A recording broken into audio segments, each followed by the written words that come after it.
ডাকসু না হলে কিন্তু আমাদের সেই রাজনীতিতে আসা হতো না। তাহলে এই ডাকসু কিংবা জাকসু রাকসু ছাত্র সংসদ নির্বাচনগুলো সেই সময় যদি ধারাবাহিকভাবে হতো, অন্যান্য বিশ্ববিদ্যালয়ে আরো একটা ভালো প্রগ্রেসিভ স্টুডেন্ট গ্রুপ তৈরি হতো। এখন সুযোগ হয়েছে, অবশ্যই এই সুযোগ মিস করা যাবে না। আরিফ হোসেন যেটা বলেছে, অবশ্যই আমি মনে করি ছাত্রদেরকে এই দাবিতে ভিজিট হওয়া উচিত এবং দাবি অবশ্যই ছাত্র সংসদ নির্বাচনের আগে জাতীয় নির্বাচন হবে না, হতে দেওয়া হবে না। ঢাকা ইউনিভার্সিটি বলেন চতুর্থ শ্রেণীর কর্মচারী নিয়োগ হয়, নির্বাচন হয়, শিক্ষকদের নির্বাচন হয় প্রতি বছর। তাহলে ছাত্রদের নির্বাচন কেন হবে না? ছাত্র সংসদের নির্বাচন কেন হবে না? ছাত্রদের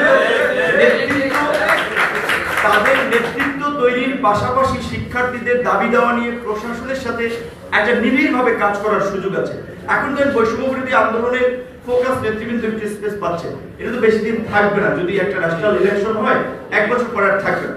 তাহলে এখন তারা যেভাবে শিক্ষার্থীদের কমন শিক্ষার্থীদের জন্য কিছুটা কাজ করার স্পেস পাচ্ছে, 1 বছর পরে আর পাবে না। বাট এইবারে ট্রেন্ড যদি শুরু হয়ে যায়, সমস্ত কলেজ বিশ্ববিদ্যালয়ের ছাত্র সংসদ নির্বাচনগুলো এই ট্রেন্ডকে আর থামাতে পারবে না। এবং আমাদের সাংবাদিক আমাদের প্লাবন ভাই যেটা বলেছিল, এটি ঠিক যে ছাত্র নেতৃবৃন্দ ভালো ভালো কথা বলে কিন্তু যেই দায়িত্ব পায় তাদের মধ্যে খুব বেশি পরিবর্তন দেখা যায় না, কিংবা বড় বড় সংগঠনগুলোর মধ্যেও কমিটমেন্টের অভাব। এখন দেখেন, দোষ ত্রুটি ভালো মন্দ মিলেই তো আমাদের সমাজ এবং বাস্তবতা।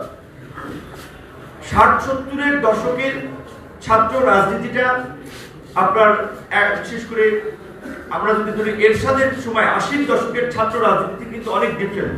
80-র দশকেই আমি মনে করি ছাত্র রাজনীতির নৈতিক অধঃপতন শুরু হয়, বিশেষ করে সামরিক শাসক এরশাদের আমলে এবং তার কিছুটা তার পূর্বেও ছাত্রদেরকে নানান ধরনের প্রলোভন দেখিয়ে যারা ক্ষমতায় অবৈধভাবে থাকার চেষ্টা করছে, তারা ছাত্রদেরকে ব্যবহার করার একটা প্রবণতা তৈরি হচ্ছে। বাট সেটা 60-এর দশকে কিংবা মুক্তিযুদ্ধের আগে এবং মুক্তিযুদ্ধের পরপরও বিশেষ করে অন্তত 5-7 বছর এই প্রবণতাটা ছিল না। কারণ তখন তারা এই অঞ্চলের মানুষের অধিকার শোষণ এবং মানুষের শোষণের বিরুদ্ধে মুক্তির জন্য লড়াই করেছে।